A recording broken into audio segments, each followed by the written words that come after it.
They bound an Apache to a wagon wheel, unaware a little girl would defy death to save his life. The sun was dipping behind the jagged teeth of the Arizona mountains, painting the desert in long, trembling streaks of red and gold. The air shimmered with heat even as evening crept closer, and a buzzard circled lazily overhead. Beneath that dying light, the settlement of Dry Creek was holding its breath. In the center of the square stood a wagon wheel old, splintered, and sun-bleached from years of travel. But today, it had been pulled from a wrecked cart and propped upright for another purpose. Bound to it by coarse rope and iron shackles was a man, an Apache warrior, tall, proud, and silent. His copper skin was streaked with dust and dried blood. His black hair hung loose, matted with sweat. Yet his dark eyes burned with quiet defiance. The townsfolk surrounded him in a half-circle, their faces hard with fear and hatred. They'd lost cattle and crops that spring, and worse, 3 settlers had been killed in a raid on the stage road. Nobody knew for certain if this Apache was responsible, but in Dry Creek, suspicion was enough.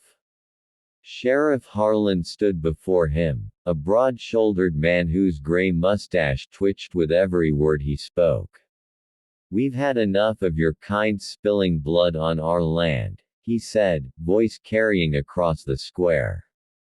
"Tomorrow at sunrise, justice will be served." No one spoke up against it. Justice, in that time and place, was a word easily shaped to fit anger. In the crowd, a small figure pressed herself against the leg of an older woman. The girl's name was Clara Mayfield, and she was 8 years old. Her dress was patched and dusty, her hair the pale yellow of dry wheat. Her mother held her close, whispering for her not to stare. But Clara's blue eyes were fixed on the man at the wheel. He wasn't a monster. She'd seen monsters before: snakes under the porch, coyotes with foam at their mouths. Monsters snarled and snapped and made the air go cold. This man was different. He stood without trembling, his gaze neither begging nor cruel. He looked tired. Human. When the crowd dispersed, Clara tugged at her mother's sleeve. "Mama, what did he do?" Her mother sighed. "He's an Apache, Clara. That's enough. But what if he didn't do anything?" "Don't talk like that," her mother warned.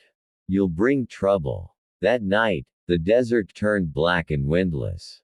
Stars spilled across the sky like white sand, and the sound of the coyotes drifted from the hills. The town slept behind shuttered windows, uneasy but determined. Only the man at the wheel remained awake, eyes open to the dark, listening. And then, soft footsteps approached. Clara crept into the square with a lantern trembling in her small hand. She had wrapped her mother's shawl around her shoulders and carried a piece of cornbread hidden in her pocket. The shadows stretched long across the ground, and for a moment, she was sure she'd see ghosts between the buildings. When she reached the wagon wheel, the man lifted his head slightly. The lantern light touched his face, revealing bruises and a cut on his lip. His eyes met hers, calm, curious. "You shouldn't be here," he said in broken English, voice low and rough. "I brought you food," Clara whispered, holding out the bread. "You must be hungry." He hesitated, then shook his head. "They will see. They're sleeping," she said. "I made sure." For a long moment, he didn't move. Then he leaned as far as the ropes would allow, and she placed the bread near his hand. He looked at her again, and in that look there was something like gratitude. "What's your name?" she asked. He seemed to think before answering. "Nanton. I'm Clara." She hesitated. "Are you really bad?" He looked past her, to the mountains in the distance. "Bad?" he echoed softly. Your people come. Take land. Kill game. Cut trees. Who is bad? Clara didn't know how to answer. She only knew what her father had said before the fever took him, that people were people, no matter what they looked like. I don't want you to die, she whispered. He gave her a faint smile, one corner of his mouth lifting. Little one, death walks with all men. But not all meet it with fear. She wanted to ask more, but a door creaked open nearby. The sound froze her blood. Go, Nanton whispered. Fast. She fled into the dark, clutching the empty lantern, heart hammering. The next morning dawned pale and cold, the kind of morning when the desert wind cut through even thick coats. The townsfolk gathered again in the square, their voices hushed. Sheriff Harlan stood with a rifle in his hands, the barrel pointed to the dust. But when he gave the order to check the prisoner, one of the men shouted, "Sheriff! The ropes!" Every head turned. The ropes that bound Nanton had been cut clean, deliberate slices through the fibers. And the man himself was gone. Chaos erupted. He's loose. Check the stables. He'll come back to finish us. Sheriff Harlan barked orders, sending men running in all directions.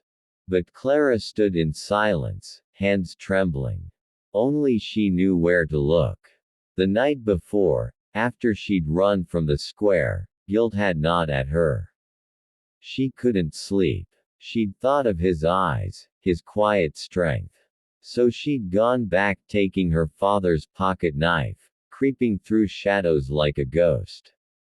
She'd cut the ropes one by one, whispering for him to run. He hadn't wanted to at first, but when she'd said, "They'll kill you," he'd touched her shoulder lightly and vanished into the dark. Now, as men searched the desert, Clara's stomach twisted with fear. What if they caught him? What if they found out it was her?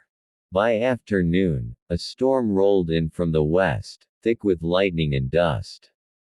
Men returned empty-handed, cursing the heat and the wind. No sign of the Apache. The storm swallowed his trail. Days passed. The town grew quiet again, though suspicion hung like smoke. Some said the Apache had been taken by spirits. Others said he'd die of thirst before reaching the mountains. Clara said nothing. Then 1 week later, disaster struck. A fire broke out in the Mayfield barn. It started with a spark from the stove, leaping from hay to wood in seconds. Clara's mother screamed for help as the flames rose higher, swallowing the roof beams. Clara was trapped inside, cornered by smoke. The heat was unbearable. She coughed and stumbled, vision blurring. Outside, men shouted and threw buckets, but the wind fanned the fire too fast. "She's still in there," someone yelled. Before anyone could move, a figure burst from the line of mesquite trees, a man moving like a shadow through flame. It was Nanton. He wrapped a wet blanket around his arm, smashed through the burning doorway, and disappeared into the blaze. The seconds crawled by, endless. Then he emerged again, carrying Clara in his arms. Her face was pale, her hair singed, but she was alive. The crowd fell silent. Nanton laid her gently on the ground, coughed hard, and staggered back. His clothes were scorched, his hands blistered. Sheriff Harlan raised his rifle but didn't fire. He couldn't. The Apache looked down at Clara, then at the townspeople. "She has brave heart," he said hoarsely. "She saved me. I save her." And before anyone could move, he turned and vanished once more into the desert storm. When the wind settled and the smoke cleared, Clara awoke in her mother's arms. She tried to speak his name, but her throat was raw. Her mother held her tighter.